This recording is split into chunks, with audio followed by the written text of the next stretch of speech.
চোখটা বোঝো। কেন? আহা, বোঝোই না? কেন, কি ব্যাপার? ক্রমশ প্রকাশ্য, বোঝো? এসো।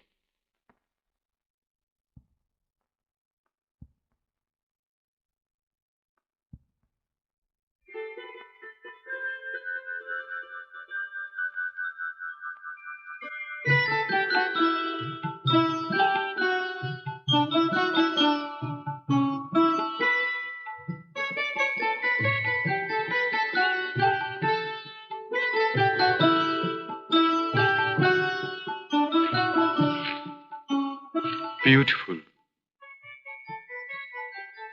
এখন বুঝতে পারছি এতদিন এই ফ্ল্যাটটা কেন আমার কাছে আউট অফ বাউন্ডস করে রাখা হয়েছিল, আর কেন লুকিয়ে লুকিয়ে রুম ডেকোরেশনের বই পড়া হতো।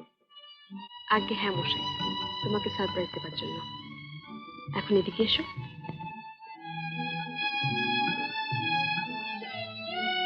এটা তোমার স্টাডি।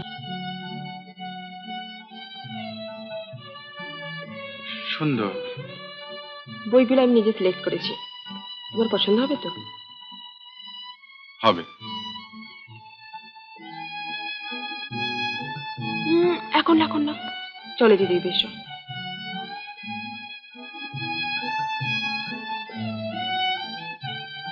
আমাদের বেডরুম। নিত্যহরি বাবুর ভাষায় লাইফের সবচেয়ে বড় সেন্টার। মানে?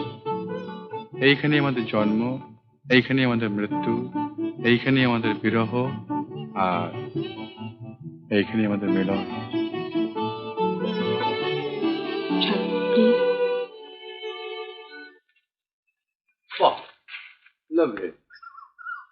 তোমার বাড়ির এই বারান্দাটি সত্যি বড় লোভনীয়। আমি এখানে বসে ঘন্টার পর ঘন্টা স্বচ্ছন্দে কাটিয়ে দিতে পারি। বাড়ি বুঝি শুধু আমার, তোমার নয়? এখনো হয়নি। আগে আইনের বাঁধনে বাঁধা পড়ি, পাঁচজন ভদ্রলোকের দিকে মিষ্টি খাওয়াই, তারপর না হয় আমাদের বলা যাবে। কথায় তোমার সঙ্গে পেরে উঠবো না, কাজে সে চেষ্টা না করাই ভালো। এখন চলো দেখি। কোথায়? এয়ারপোর্টে। আমার ফ্লাইটের সময় হয়ে গেছে, পৌঁছে দেবে না? ও নিশ্চয়ই নিশ্চয়ই, চলো।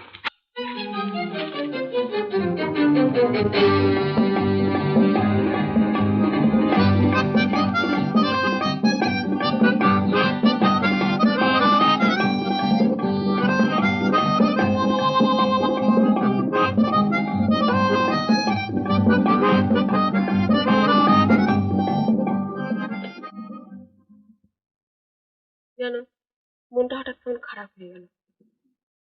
কেন? আজ আমার লাস্ট ফ্লাইট, আর কাঁধে ব্যাগ ঝুলিয়ে এক এয়ারপোর্ট থেকে আরেক এয়ারপোর্টে যাওয়ার দরকার হবে না। এবার স্থিতি আমার ভাবুকের জীবনের সমাপ্তি। দেখো, এরকম একটা ফিলিং বোধহয় সবারই হয়, জানো।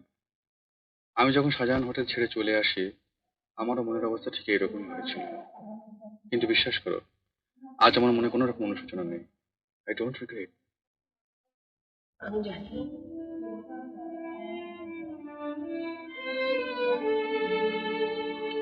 না, ফ্ল্যাটের চাবিটা রাখো। হঠাৎ? এখন থেকে সব দায়িত্বই তো তোমার। আমার সুখ দুঃখ, ভালো মন্দ, সবকিছুর দায়িত্ব তো তোমাকে নিতে হবে।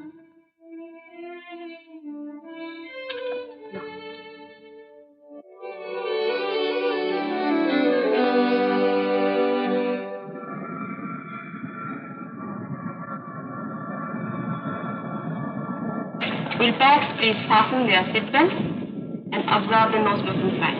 Thank you.